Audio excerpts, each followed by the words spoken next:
everybody. Karen the Warp Spinster here. Welcome to my channel. I truly appreciate you being here.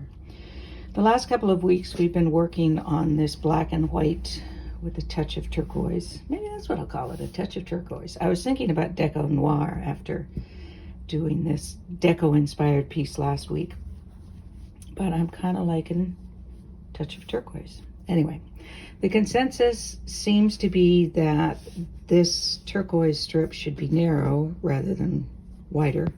So I will go ahead and put that together. And this week I want to do some more that will probably be integrated into these pieces. And to do that, I'm going to use these bits and bobs that were cut for other pieces in here and not used. And I have some more over here as well. And I am going to make pieces that are small and fairly detailed, because what I have so far is pretty large scale, and I like that.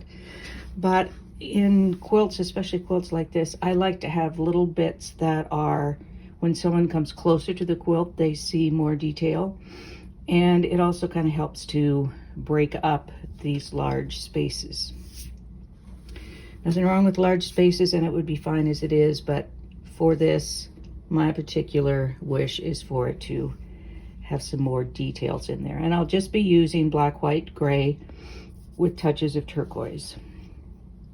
So it's just going to be kind of a fun, lazy day, but a day of just putting pieces together and doing lots of little detail things, which may be integrated or pieced into these larger pieces somewhere. For example, here, I don't know yet. Or they may be separate, but they will be, well, they're not going to be separate, obviously, but not, not pieced into these, but pieced sort of in between, so that there are little spaces to draw the eye and see the detail. And it's pretty freeform, which is what I need today. I'm suspecting some of you have had a week like I had, so freeform is about all I can manage. Yeah, it was one of those weeks with a new adventure every darn day. Not necessarily good adventures. So we're just going to play with bits and bobs today. And I'll start with these pieces. And I can cut angles, and I will do all of that, of course. But I like to start with something that has a little bit different thing, different shape than just a rectangle or a square or a strip. So I'm going to take these gray pieces that have, I think, a 45-degree angle, probably something close to that, and play around with those by adding other pieces on. Now I might do something like that, and that will probably get trimmed, or I might add a piece up here.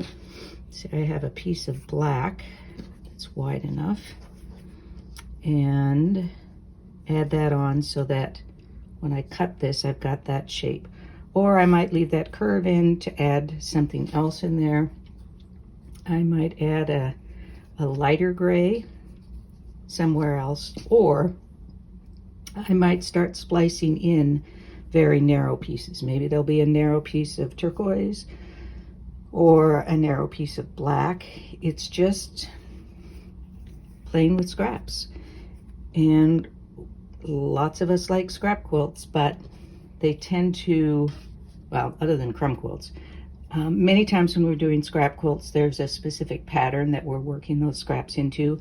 And this is more, what I feel like doing right now. Doesn't mean we don't follow design principles, but for me anyway, that often comes later when I start putting these pieces together. But even with these small pieces, I like to have contrast. So I've got different values of the grays and white and black, so there's plenty of contrast. But I also want to add in some details, and when I add those in, I want them to be kind of funky and interesting because I'm all about wonky and funky. So I don't know. It's not going to end up looking like this. I'll just do some preliminary pieces and put them together, and you know, maybe I want something like this over here, but I'll want to add in a strip of that before I add some white down there. That sort of balances out this angle, but actually I don't honestly feel a need to balance out that angle, but I see a bit of gray from a previous cut. It's pretty ragged, pardon that, but I might want to, looks like half a dress, doesn't it? I can at least press it for you if it has ragged edges. So maybe that will get worked into it somehow. It's just taking, it's like a puzzle, only you get to make you start out with some pieces and you get to make them different. So you get to actually force the puzzle piece in like you sometimes want to do on jigsaw puzzles. And you know, that's a start. It probably will end up looking nothing like that in the end, but it's just starting to take some pieces that are different looking. I lost a piece up there. What do we want to put up there? I might do another white. I might do that gray. I might do a different gray. Let me slide this under here just so we can see how it looks. Oops, oops, oops, oops. And then this piece finished off there. Lots of things we can do. Ignore that part of it. And what I choose to do and the shapes I choose to make may not be what you want to do at all. But this is just talking through what I think about what I'm doing it. So what I'm looking for most is contrast and detail. And I do want things to look pretty balanced, but I'm not too worried about it yet because I'll have other pieces. And this piece may end up being considerably smaller, but I'll do other pieces in the same fashion and then start to put them together. And that's when I'll look at balance. So I may have two different detail pieces and I want to put them next to each other. Maybe, maybe not, but I'll try them out next to each other and I'll twist and turn, and maybe it needs something in between to tie them together. So we're going to start out making a couple of these smaller detailed pieces and we'll take it from there. I'll say that rather than coming back and you having me having to listen to me explain what I've done at each step, I think I'll just take photos as I go, and that way you can follow it and I don't have to turn off my fan because it's hotter than a pistol today, and I don't know what the humidity is going to be, but air conditioning doesn't really reach well into this room I'm at here. So hopefully that will be agreeable to everyone, and you'll see kind of step by step what I'm doing, but you won't have to listen to me all the time.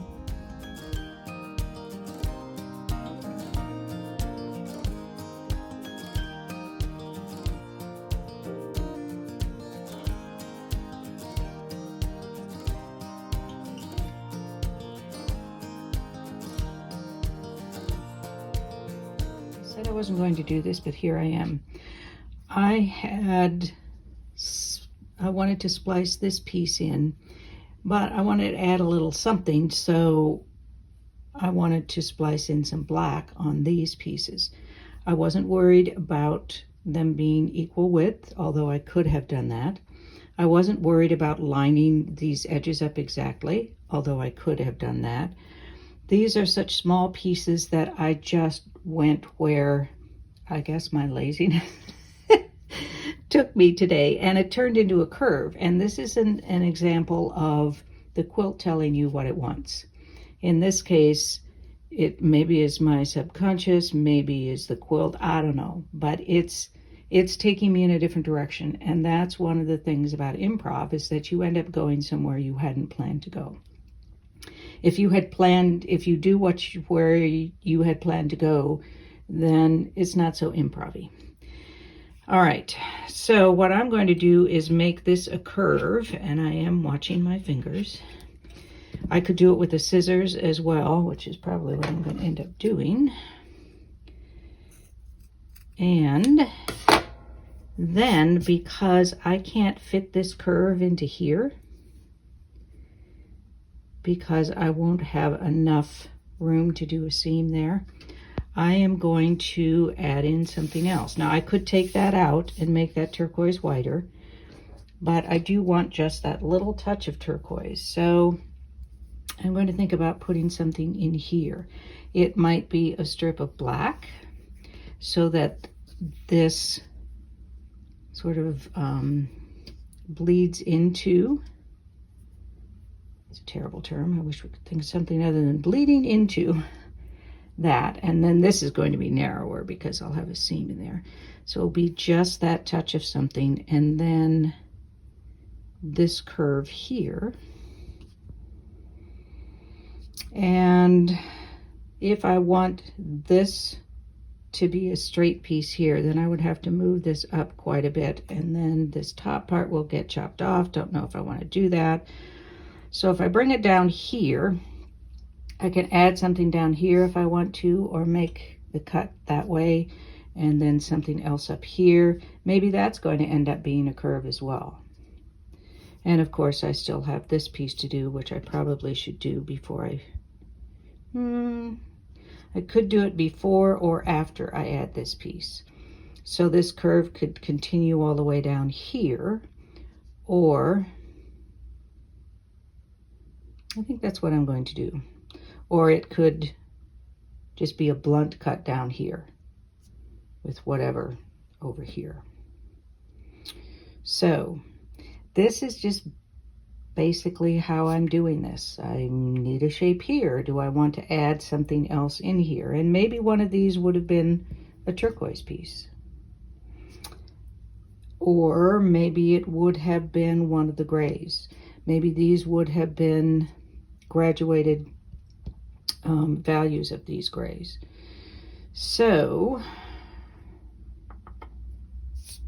I guess I'll sew. And I want to put this piece on here first so that I have the option of continuing that curve. That may change. And then I will cut in this curve, and that gives me a little more playroom up here. I'd slide that up a bit, or I'll just deal with it however it ends up being. And then I have to think about what I'm doing here. And I may, in fact, make that a splice in of something else. Maybe that will be white so that this blends into that strip. It might be a different gray.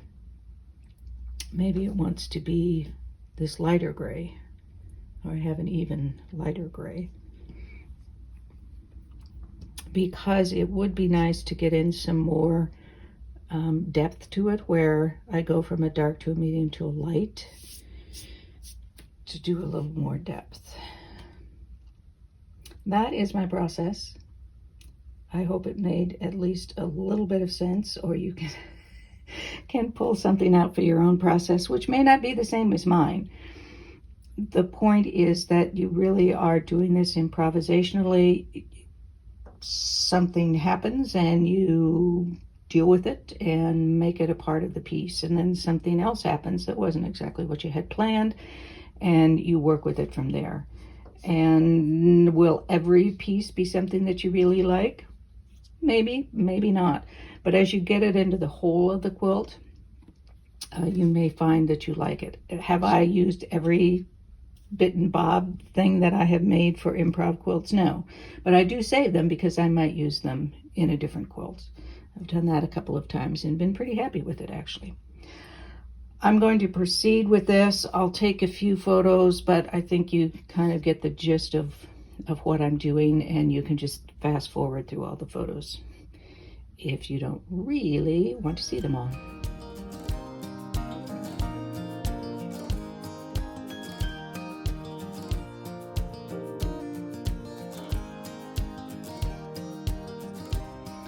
This may be about as far as I'm going to take this piece until I know how it might interact with other pieces.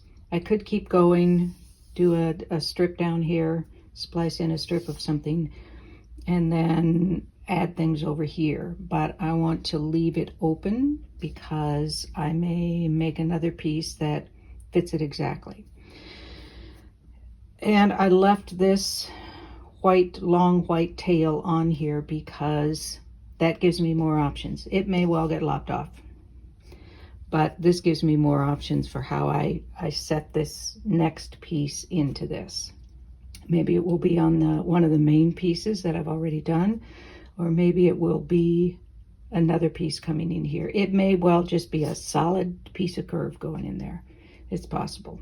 Unlikely at this point, but it is possible. This piece has obviously some curve to it. Less curve here than I had originally thought it might be, but because it's narrow and going on a straighter piece, it was less curved, but it's okay. I'm fine with that. It's how it turned out, and I'm not ripping it out to redo it because it turns out I like it that way. If you are not comfortable doing curves, I hope you will change your mind about that and try at least some gentle curves. I will post a link to the video that shows how I do curves. It's kind of just a standard add-on to all the descriptions in my videos these days. But, you know, give it a try. It's not difficult, especially if you're doing very gentle curves, and you certainly can start out with very gentle, long curves.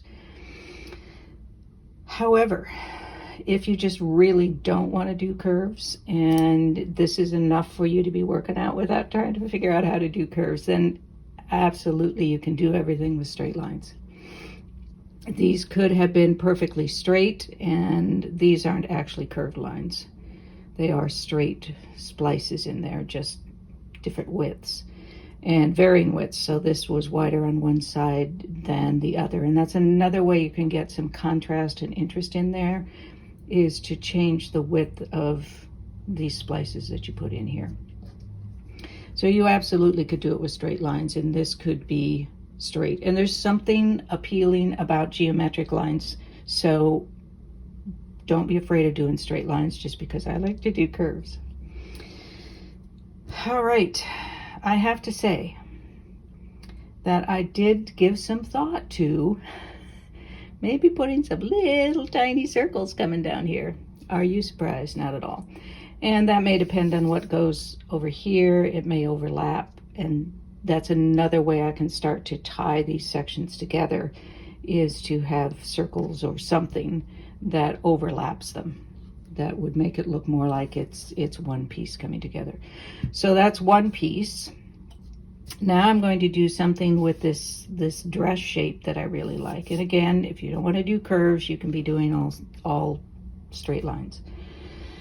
And I want some good contrast in there, so I'm going to put in either some white or some light gray or both, and just start fiddling with that as I did here. May or may not have a touch of turquoise in it. We'll see. Wouldn't hurt, but it's also not horrible if I don't. So I'm just going to go through this process again.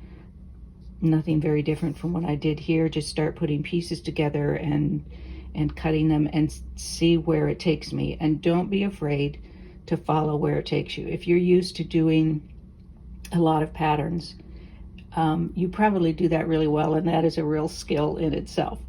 But if you are used to doing patterns, then it may be a little disconcerting or a little scary to just let it be whatever it wants to be. And I know that sounds very amorphous and woo-woo, but once you start piecing these together, and your first ones may be fairly, I don't know, standard kinds of things, and that's fine. You may want some of those too. Maybe you want kind of a checkerboard effect going down one side. That would be really cool, as a matter of fact. But then you might get a little more comfortable with just playing with it, and these are just scraps, so it's okay. You may decide, well, maybe I want those checkerboards to not be equal squares, that they're just going to be funky, and have them different widths, and maybe they aren't equal width going across the square, and maybe the points don't exactly match up. See how that goes for you. See if you like it. Maybe you will, maybe you won't. But this is all about trying things out, and if something doesn't turn out as you'd planned, first of all, probably good, because then that forces you to think about, well, what could I do to make this better, to make it so that I like it and that there's some interest there. So I'm off to do something with this, and maybe I'll do a checkerboard kind of thing so you can see how that would look.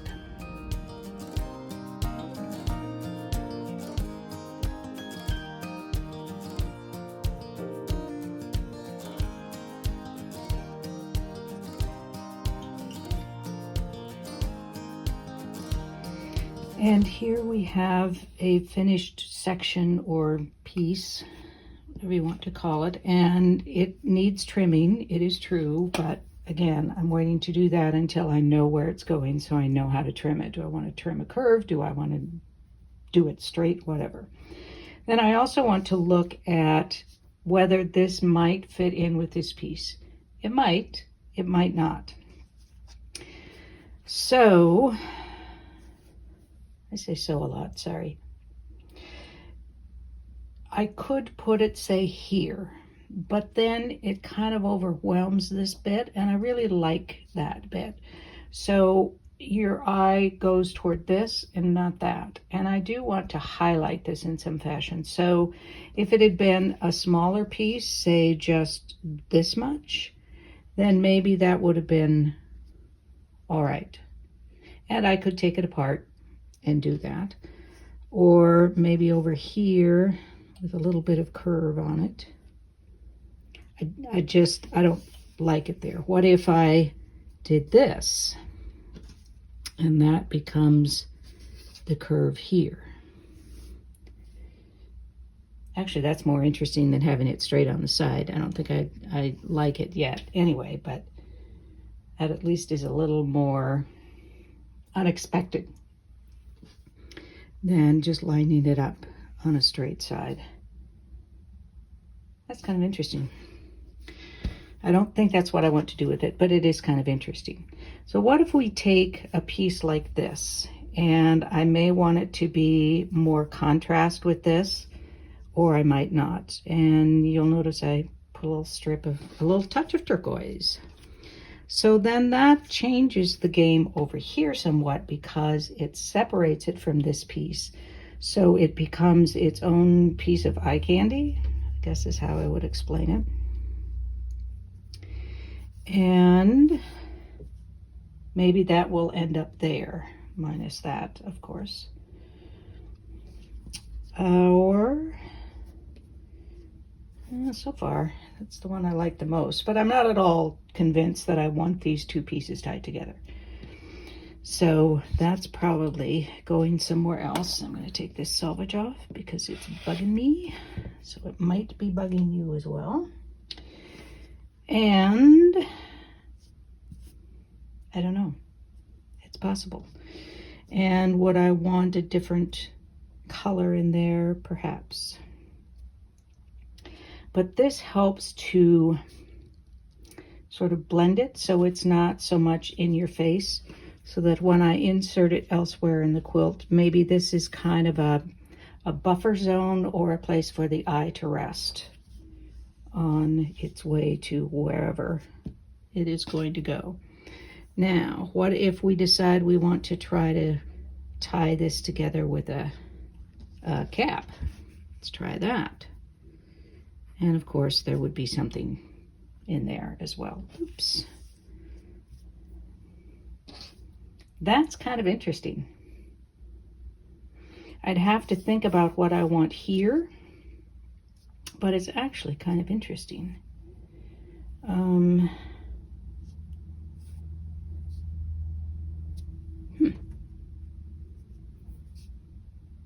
I like it better without this piece. And you know, this is like with clouds, I always have to see something so it looks like a street lamp. In this case, I would want something, I think, pretty neutral here, so that this becomes the focus. And I could even do strips of things here, but the light colors, so the very lightest gray and the white that would fill in that space there. Maybe, maybe not.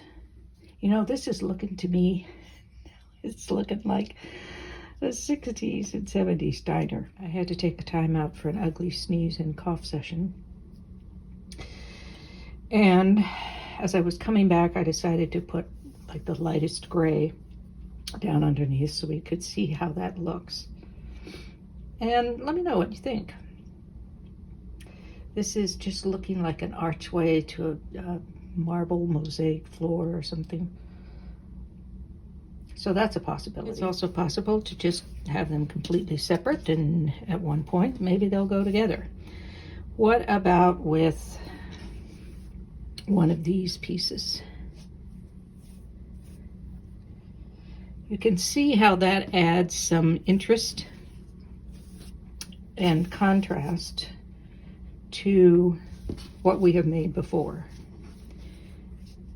Kind of liked it down here myself. And again, this may be a curve or a straight, I don't know. But it's what I like most about doing improv is that I get to bring a little extra fun and detail to things. Where that could be over here and that down there someplace. So you can see it's possible to work all this stuff into the larger quilt.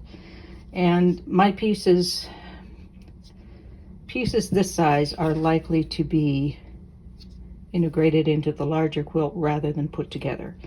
It happens sometimes, but I will do a photo here of my Greco Deco, where I've got all kinds of lovely little things going on, and thanks to a class from Sheila Frampton Cooper, I got to have fun with that. So you can see the difference between that, which is perfectly fine. I like it that way, but then you can add bits on that make it, I think, more fun. Let me know what you think about these bits and bobs, what you might have done differently, or also, especially for next week, would you like to see some more of this going on, something a little different? I do want to keep working on this Touch of Turquoise quilt, but let me know what you're thinking about, and if this is something you like, or if you prefer the large, very graphic, geometric thing that's going on with the larger quilt without these smaller pieces. And if you've done improv before, and how you feel about it. I love improv. This has just been a lot of fun for me. So let me know what you're thinking about for next week. I don't know yet what I'm thinking about for next week. And I hope to see you then. In the meantime, be well, be safe, be happy, be quilting. Peace out.